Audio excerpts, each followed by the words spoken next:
Are there any ways that people, homeowners, the sellers in particular, try to cheat on the test? I know you mentioned something about that you can tell if they've opened up their doors and windows to maybe lower the levels.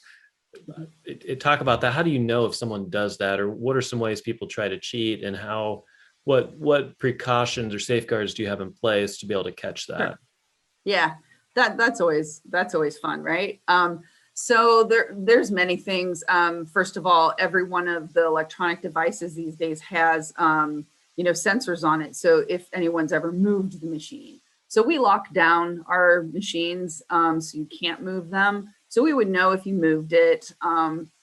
We would know if windows were open or if a fan was on. That's what we see the most is people will turn on fans or they will uh, open the windows. And that's because I said that the machines actually gauge the temperature in the home, the humidity level in the home, has the pressures outside the barometric pressure. So we can see those differences.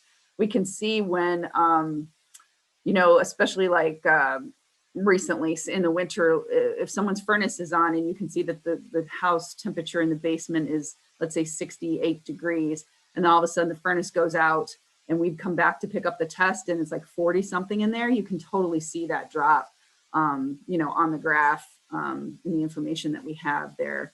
And so we can tell when people open windows. I just had a home inspector this week that said when he arrived, the windows were open in the basement. And we could see exactly on that graph when the people opened those windows because everything changes on those graphs. So I don't think that homeowners realize that the devices today are, the technology is so good that we can monitor those things, but we do.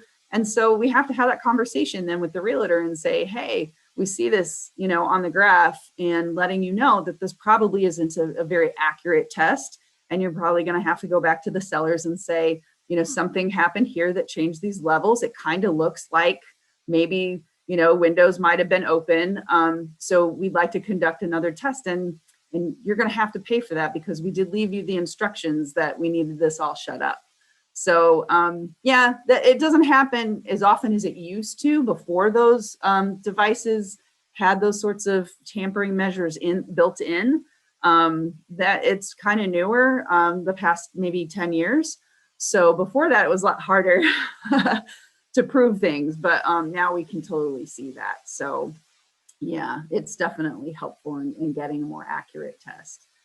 Fans, I've literally walked into a Radon pickup one day when a lady had a box fan directly blowing on the unit, And so, I mean, they obviously didn't remember when we were coming back to pick that up.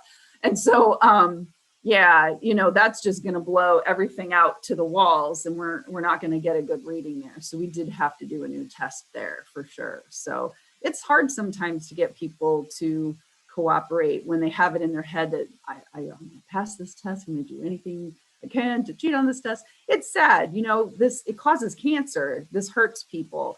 I think that people are scared, but maybe they don't know how inexpensive it is to truly fix it. So when I say inexpensive, I'm talking about in the big picture of a real estate transaction. You're talking about a home that's the biggest purchase of your life, or selling a home is the biggest transaction you'll have.